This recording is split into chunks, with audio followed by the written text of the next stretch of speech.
اللهم صل على محمد وآل محمد. اعوذ باللہ من الشیطان الرجیم. بسم اللہ الرحمن الرحیم. اللہم صل علی محمد و آل محمد. میرے تمام سننے اور دیکھنے والے مومنین اور مومنات کو میری طرف سے میرے چینل ناطق قرآن کی جانب سے السلام علیکم. حجاب کرنا عبادت کے دوران خواتین کے لیے کن کن مراحل میں اس کا کرنا واجب ہے، کن جگہ پہ بہتر ہے کہ کر لیا جائے، اور کیا کوئی ایسی جگہ بھی ہیں کہ جہاں پر اگر عورت حجاب نہیں کرتی، اپنے بالوں کو کور نہیں کرتی، تو وہ عبادت جو کر رہی ہے وہ خراب نہیں ہوتی؟ کیا ایسے کوئی مسئلے مسائل جو ہیں اس میں فقہی احکام کیا ہیں، اس کے بارے میں تھوڑا سا ذکر کروں گا. سب سے پہلے تو یہ دیکھا جائے گا کہ خاتون نے جب وضو کرنا ہے کوئی بھی عبادت کرنے کے لیے، جب وضو کرنا ہے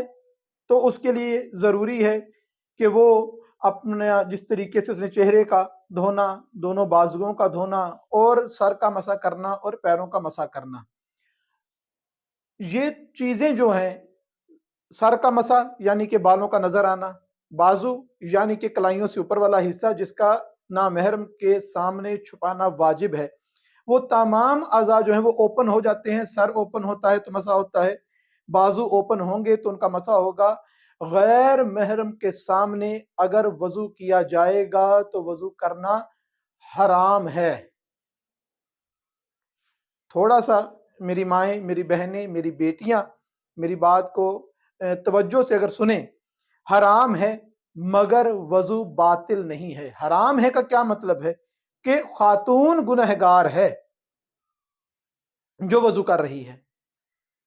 وہ گنہگار ہے، مگر اس وضو سے اگر نماز پڑھتی ہے، قرآن پڑھتی ہے تو اس کے لیے وہ وضو درست ہے، وضو باطل نہیں ہے. مگر وہ یہ کہے کہ باطل تو نہیں ہوتا، اس میں کیا پرواہ ہے، اور وہ اس کو بار بار انجام دیتی رہے، تو یہ چیز جو ہے محمد اور آل محمد علیہ السلام کی نظر میں، بارگاہ رب العزت کی نظر میں یہ چیز اچھی شمار نہیں کی جاتی. اور اس کی احتیاط کرے خاتون کہ ان مقامات پہ وضو کرے جس طریقے سے زیارات پہ جاتی ہیں خواتین،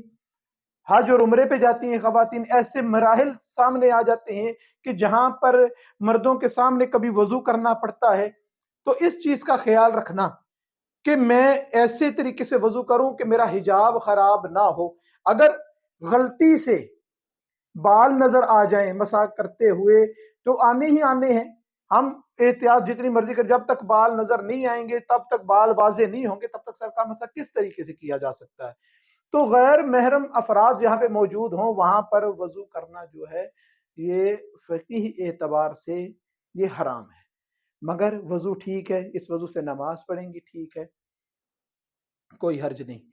اب ایک اور چیز جسے تیمم کہا جاتا ہے کہ دیر سے آنکھ کھلی ہے، وقت کم ہے، وضو کریں گے تو دیر لگ جائے گی، پروردگار کرے کہ میرا یہ خیال غلط ہو کہ شاید ہی کوئی گھر ایسے ہوں جنہوں نے پاک مٹی کا اہتمام گھر میں کر کے رکھا ہو کہ اگر ہمارے پاس وقت نہیں ہے تو ہم جلدی سے تیمم کر کے تو ہم جو ہے وہ اپنا جو واجب ہے اس کو ادا کر سکیں. اب دیکھا یہ جاتا ہے کہ تیمم کو اس طریقے سے دیکھا گیا ہے کہ جیسے فقط مرد کو ہی ضرورت پڑتی ہے تیمم کرنے کی. خاتون کو کبھی اس مسئلے میں نہیں دیکھا گیا کہ وہ کسی سے پوچھے کہ تیمم کیسے کیا جاتا ہے، اس کا طریقہ کار کیا ہوتا ہے. کیونکہ خواتین جس طریقے سے باقی چیزوں کا اہتمام کرتی ہیں، ایک عبایا گھر میں رکھا ہوتا ہے، جہاں نماز گھر میں ہے، اور بہترین طریقے سے اپنے جسم کو کور کر کے جس طریقے سے وہ نماز ادا کرتی ہیں، ان خواتین نے بھی کوئی ایسی ٹرے، کوئی ایسا برتن، کوئی ایسی چیز نہیں رکھی ہوئی کہ جہاں پر ایک پاک مٹی موجود ہو کہ جس کے اوپر تیمم کیا جا سکے. اب کیا تیمم کو غیر محرم کے سامنے کر سکتے ہیں؟ تو تیمم کے حوالے سے بھی یہی ہے کہ اس کو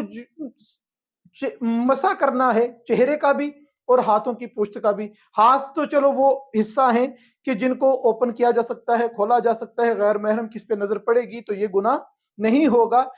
مگر اگر جو سر کا مسح کرنا ہے جس ترتیب کے ساتھ وہ اس جگہ سے کرنا ہے جہاں پہ بال اگتے ہیں، اب جتنی بھی پرہیز کی جائے تو وہاں پہ بال جو ہیں وہ ہو سکتا ہے کہ تھوڑے بہت اس کے شو ہو جائیں اور غیر محرم اگر وہاں پہ موجود ہے تو وہاں پہ بھی بالوں کا ایسے نظر آنا جو ہے وہ حرام ہے، لیکن تیمم درست ہے۔ اس کے علاوہ ہماری بیٹیوں کو، ہماری بہنوں کو، ہماری ماؤں کو بھی یہ عادت ہے کہ جب بھی آذان کی آواز آتی ہے تو سر کو کور کرتی ہیں، اپنا سر ڈھانپتی ہیں، دوپٹہ ملے اس سے، کوئی چیز ملے اس سے، کوئی کپڑا ملے اس سے، کچھ نہیں ملتا تو وہ کوئی سرانے کا غلاف سر پہ رکھ لیتی ہیں کہ مطلب ان کو پتہ کہ کور کرنا ہے۔ کیا فقہی اعتبار سے آذان کے وقت خاتون کا سر کو ڈھانپنا واجب ہے، ضروری ہے، لازم ہے؟ تو یہاں پہ فقہا فرماتے ہیں کہ آذان کے لیے سر کو ڈھانپنا واجب نہیں ہے اگر وہاں پہ کوئی غیر محرم موجود نہیں۔ اگر تو غیر محرم موجود ہے پھر تو اذان ہے یا نہیں ہے، سر ڈھانپنا ہی ہے، اپنے بالوں کو کور کرنا ہی ہے۔ مگر غیر محرم اگر موجود نہیں ہے تو سر کو ڈھانپنا اذان کے وقت یہ ضروری اور لازم نہیں ہے۔ اسی طریقے سے قرآن مجید کی تلاوت کرتے ہوئے سر کو ڈھانپنا، یہ تھوڑا سا ایسا مسئلہ ہے کہ شاید میری بہنوں کو، میری بیٹیوں کو تعجب ہو سن کے، سر کو ڈھانپنا قرآن مجید کی تلاوت کے لیے اگر کوئی غیر محرم موجود نہیں ہے تو واجب نہیں ہے قرآن کی تلاوت کے لیے کہ سر کو ڈھانپا جائے، کیونکہ عبادات کا ذکر ہے، قرآن مجید کی تلاوت کرنا بھی عبادت ہے۔ تو اس عبادت کے لیے اپنے بالوں کو چھپانا، اپنے بالوں کا پردہ کرنا یہ واجب نہیں ہے۔ ہاں مگر یہ کہ اب دیکھا گیا ہے کہیں قرآن کی تلاوت ہو رہی ہو، کہیں سے آذان کی آواز آئے تو بہت ساری ایسی خواتین جو بظاہر دیکھنے میں دیندار نہیں لگتی، اپنے عادات و اطوار کی وجہ سے، اپنے لباس و اپنے کام کی وجہ سے وہ لگتا نہیں کہ دیندار ہیں، یا نیل پالش لگی ہے، میک اپ ہوا ہے، نماز کے وقت کا کوئی خیال، ایسا معاملہ ان نظر میں نہیں آتا، مگر وہ بھی اگر تلاوت سنتی ہیں یا کسی اذان کی آواز آئے تو فوراً دوپٹے کا پلو جو ہے اپنے سر پہ کر لیتی ہیں، اور پھر ان کو ڈیگریڈ کیا جائے کہ تمہیں تو نہ وضو کرنا آتا ہے، نہ تمہیں نماز پڑھنی آتی ہے، بڑا دوپٹہ سر پہ لے کے بیٹھ جاتی ہو کہ جب بھی قرآن کی تلاوت آتی ہے، جب بھی اذان کی آواز آتی ہے۔ تو ایسا کرنا، ایسے کسی کو باتیں بنانا، ایسے کسی کو تانے دینا اس قسم کے، یہ جائز نہیں ہے کہ وہ جو ایک اچھا کام کر رہی ہے، وہ جو ایک نیک کام کر رہی ہے، اس کے دل میں یہ خیال آ جائے کہ ہاں میں نماز تو پڑھتی نہیں، تو اذان کے لیے دوپٹہ سر پہ لینے کی مجھے کیا ضرورت ہے، یعنی مجھے اتنی میں ایک زبان میں کیونکہ اتنی حاجن بننے کی کیا ضرورت ہے مجھے، جب میں نماز نہیں پڑھتی، دیندار نہیں ہوں، تو اب قرآن کی آواز ہے یا اذان کی آواز ہے۔ ایسے معاملات میں بھی اکثر یہ دیکھا گیا ہے کہ ایک بے ادب اگر کوئی بچہ ہے، اپنے ماں باپ کا فرما بردار نہیں ہے، مگر 5 وقت کی نماز وقت پہ پڑھتا ہے، جماعت کے ساتھ پڑھتا ہے، تو اس کو یہ کہہ دیا جائے کہ ماں باپ کی تو عزت کرتا نہیں، تو یہ نماز کا کیا فائدہ؟ نماز کا فائدہ اپنی جگہ ہے، ماں باپ کی نافرمانی کا گناہ اپنی جگہ ہے۔ ایسے نہ کریں معاملات کہ وہ جو بچہ ایک صحیح کام کر رہا ہے، ایک غلط اس کا ہے، ایک جو صحیح کام کر رہا ہے وہ بھی ہمارے تانے اور اس کو ہٹ کرنے سے اور اس کو ڈیگریڈ کرنے سے بار بار وہ جو ایک اچھا کام کر رہا ہے وہ اس کو بھی ترک کر دے، اس کو بھی چھوڑ دے۔ تو قرآن مجید کے لیے سر پہ دوپٹہ لینا جو ہے، بالوں کو ڈھانپنا جو ہے وہ واجب نہیں ہے، اذان کے وقت بھی واجب نہیں ہے۔ اس کے علاوہ سجدہ سہو کرتے ہوئے، سجدہ سہو کرتے ہوئے کیا سر کو ڈھانپنا ضروری ہے؟ تو اس کے لیے بھی آیت اللہ سیستانی فرماتے ہیں کہ اس کے لیے بھی سر کو ڈھانپنے کی ضرورت نہیں ہے اگر غیر محرم آپ کو نہیں دیکھ رہا۔ ٹھیک، اگر کچھ سجدہ بھول چکے ہیں، نماز کا واجب سجدہ،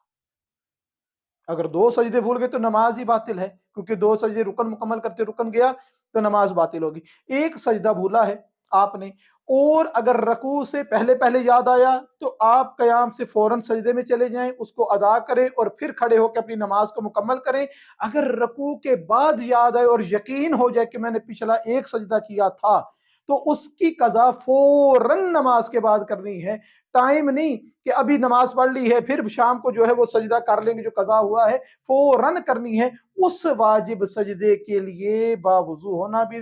لازم ہے، سر کا ڈھانپنا بھی ایسے لازم ہے جیسے نماز میں اپنے بالوں کو کور کرنا لازم ہے۔